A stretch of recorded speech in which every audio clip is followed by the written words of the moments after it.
Thank you for joining our political analysis commentary. Today, we'll be discussing a post made by AIT Online, which reads 2027 polls, President Tinubu draws battle line against opposition. Honestly, when I finished watching this clip, I didn't rush to say anything. I actually went straight to the comment section because most times, that's where you get a sense of how ordinary Nigerians are receiving a message. And I have to say, the comments were just as interesting as the speech itself. One comment that really caught my attention was from Damirora. Let me read exactly what he wrote. What is this man saying? He literally said at some point that he was the one that put Buhari in Aso Rock. He also said he was the Buhari in Aso Rock. So if the country is on verge of bankruptcy, who is to blame? The money his government has borrowed from other nations is nothing to write home about, yet we are still struggling. Now you're saying the economy is stable, while fuel is still at 1,300 plus. Who are you fooling? The only thing they're good at is bribery and corruption. Nigerians will be #OK 2027. Now, whether you agree with everything Damirora said or not, I think his comment reflects something many people are asking themselves. When leaders talk about economic progress, people naturally compare those words with what they are expressing every day.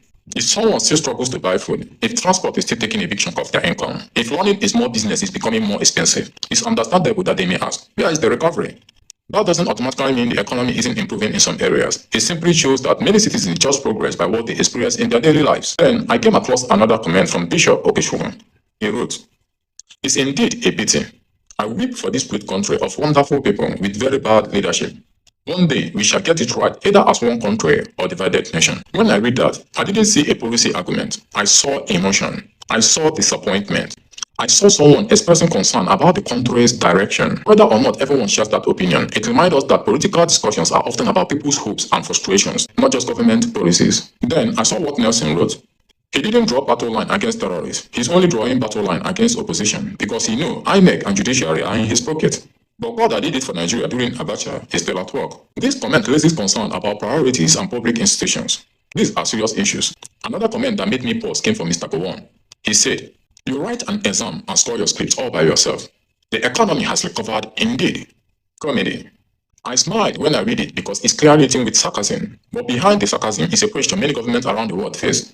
How do you convince people that things are improving if they don't feel that improvement yet? Government may point to economic indicators, but citizens often point to their shopping basket, transport costs, or monthly bills. Bridging that gap is one of the biggest challenges for any administration, but when we have a good administration, it becomes easier to be bridged. I also noticed Mr. Emmanuel's comment. He wrote, "Buhari spent 11 trillion naira on petrol subsidies in 8 years.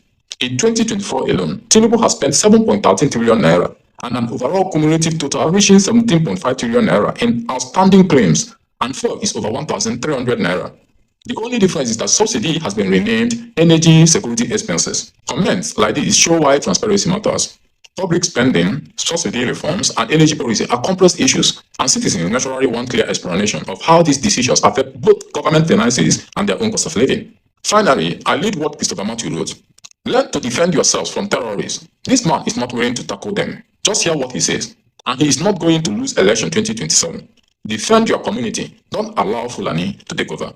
Security is one of the issues that consistently come up in national conversations. At the same time, discussion around security should be approached carefully. It's important to avoid language that could stigmatize entire communities or ethnic groups, while still acknowledging that Nigerians want effective action against violent criminal groups and protection for all communities. As I kept scrolling, one thing became clear to me. The comments weren't all saying the same thing, but many of them were asking the same question in different ways. How do we know when life is truly getting better? That's a fair question for any government. Economic reports matter. Policies matter. But people's everyday experiences matters too. I think that's why conversations like this are important. Not because everyone will agree, but because they give us opportunity to listen, question, and understand why different Nigerians say the same speech differently. I would really like to hear your own thoughts. After watching the speech and reading the comments, what stood out to you the most? Let's keep the conversation respectful, stick to the issues, and learn from one another. After all, democracy is strongest when people can discuss difficult topics without losing respect for those who see things differently. Before I leave, I would really like to hear from you. Do you think the concerns raised in this comment reflect what many Nigerians are experiencing today? Or do you see things differently? Let's have a respectful conversation in the comments. If you enjoy thoughtful discussion like this, don't just scroll past. Subscribe to Village Boys Movement TV on YouTube. Follow our pages on Facebook, Instagram, and X. Like this video, share it with someone who should watch it, and join the conversation. Our goal is simple: to keep discussing the issues that matter to Nigerians and encourage informed conversations about our country's future. Thank you for watching. I will see you in the next political analysis.